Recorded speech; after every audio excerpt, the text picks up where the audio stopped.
Wesh frérot, ça dit quoi? Là, je rentre de la salle. J'étais allé à la salle avec un pote. Et après, je devais aller m'inscrire à la piscine. Finalement, je suis arrivé trop tard là. La piscine est fermée. Enfin, les caisses sont fermées. J'ai mal calculé mon coût. Bref, donc je m'inscrirai demain. Pour ce qui est de la séance, j'ai fait un peu d'exercice de rehab, de réhabilitation pour le genou. Parce que j'ai un peu mal au genou. J'ai un peu mal partout, honnêtement. Mon corps, il est un peu niqué, je dis la vérité. Mais, qu'est-ce que je voulais dire? Ouais, j'ai un peu mal à l'épaule aussi à cause des dips lestés. Si t'as regardé ma précédente vidéo qui s'intitule Ton ego va te tuer un jour, je crois. Je crois que ça s'appelle comme ça. J'explique ça là-bas. Et du coup, je vais m'inscrire à la piscine en fait. Je t'expliquais hier, mais voilà.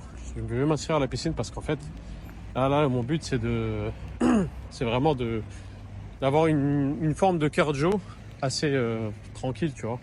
Moi, j'aime pas la course.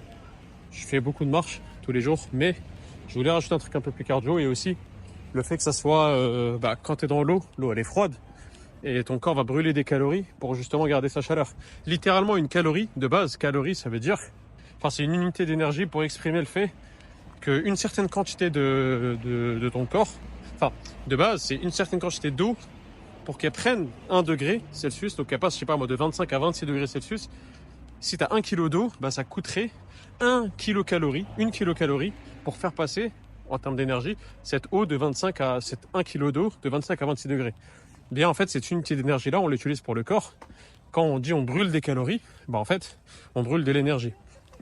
Et du coup, le fait d'être à la piscine, c'est super. En plus du cardio en lui-même, en plus des mouvements, tu vois, ça monte comment on appelle ça, ton heart rate, comment on dit ça, ton battement de cœur, quoi. Ça augmente tes battements de cœur, ça fatigue un peu, ça utilise un peu tes muscles. En plus, ce qui est bien, c'est que ça fait pas mal aux chevilles, ça fait pas mal aux genoux, ça fait pas mal, voilà. Au contraire. Et du coup, il y a l'effet ajouté du fait, entre guillemets, l'effet brûle-graisse, l'effet brûle-calories du fait d'être dans l'eau. C'est toujours ça, c'est toujours un bonus de prix. Donc c'est pour ça que j'ai envie de faire la piscine et même je kiffe la piscine de base. Et avec ça, en fait, je vais m'abonner au sauna et hammam. Il y a un sauna et un hammam inclus dans la piscine à laquelle je vais. Je crois l'abonnement il coûte 50 par mois, mais tu as accès à la piscine comme tu veux et tu as accès à ça. Donc pour moi, ça vaut le coup, hein, je te mens pas. Surtout que je vais y aller souvent. Je pense que piscine, hammam et sauna, je vais y aller limite tous les jours. Et un jour sur deux, quand je vais pas à la salle, parce que maintenant mon programme va se composer. Ah, ça pue. C'est quoi cette pollution de fou là? J'en ai marre de vivre en ville. Un jour, tu vas me retrouver, je vais vivre à la campagne. Bref. Et t'inquiète pas, je le ferai vraiment un jour, mais bref. Ouais, comme je vais m'entraîner 4 jours par semaine. Attends. Bon, après avoir été coupé par un appel de mon frère, qui va revenir d'Allemagne. Ouais, là je vais m'entraîner 4 jours par semaine. J'aurai 3 jours de repos et ces 3 jours de repos de muscu. Je vais faire la piscine à chaque fois, ça c'est sûr. Je vais même aller peut-être tous les jours sauna, etc. En même temps, ça me fait de la marche. C'est à 20 minutes à pied de chez moi. Donc ça me fait 2000 pas à peu près. 2500 pas. Donc l'aller-retour, ça me fait genre 5000 pas. Donc c'est pas mal en plus de la salle. Mais de toute façon, ça sera souvent des jours où je vais pas à la salle. Mais quoique non, justement. Les jours où je vais aller à la salle, j'ai 10 000 pas, 11 000 pas avec l'aller-retour de la salle. Plus 5000 pas avec l'aller-retour de la piscine. J'ai déjà genre 16 000 pas dans la journée. Sans compter le fait de marcher ailleurs ou d'aller ailleurs, faire des courses, peu importe, j'ai déjà 16 000 pas. Donc au moins, je suis sûr que tous les jours, j'atteins mes 16 000 pas. Ce qui est super, parce que c'est à peu près mon objectif actuellement. À un moment, au début, je marchais 13 000 pas par jour, puis j'ai fait 15 000 pas par jour pendant 2 semaines, puis j'ai fait 17 000. Puis après, je suis monté à 18 ou 20 000, je sais plus.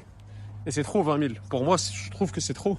Même quand tu es en mode, entre guillemets, chômage libre complètement, c'est beaucoup 20 000, ça fatigue.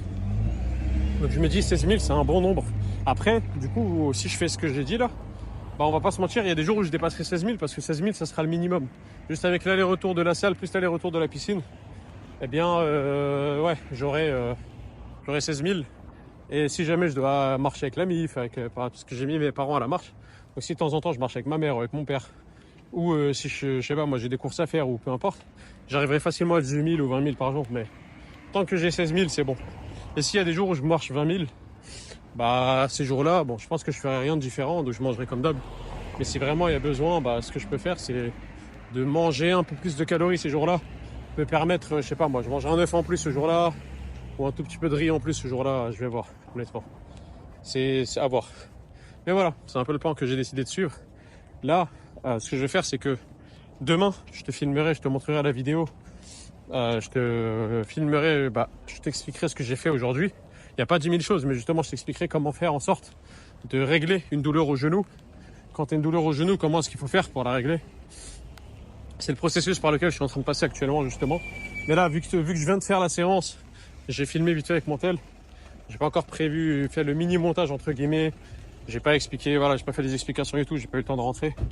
Donc je te fais ça pour demain. Pour aujourd'hui, tu te contenteras de ce que je te dis là, tout simplement.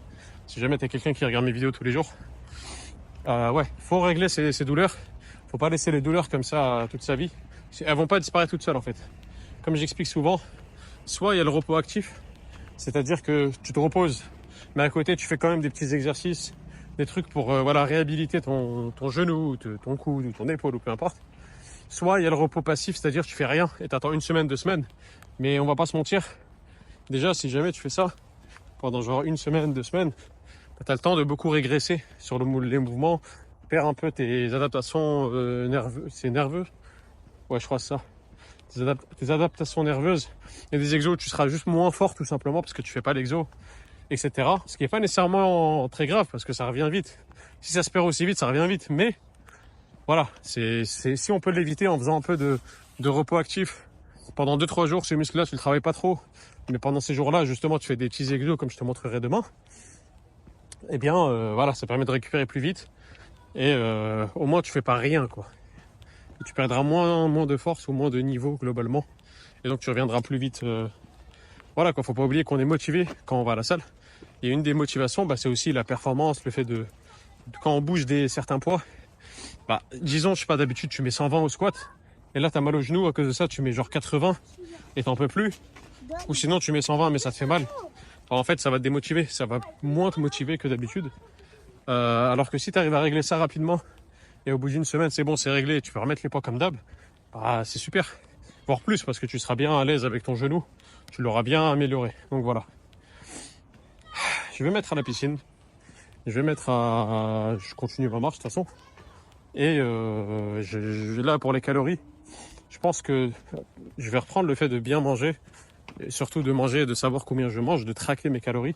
Parce qu'on va pas se mentir, moi je suis du genre, si je traque pas mes calories, je vais trop manger. Il y a des jours où je vais manger 4000, des jours où je vais manger 4500, 5000, j'ai pas de limite en fait. J'ai vraiment un appétit qui est très vorace, qui est très élevé.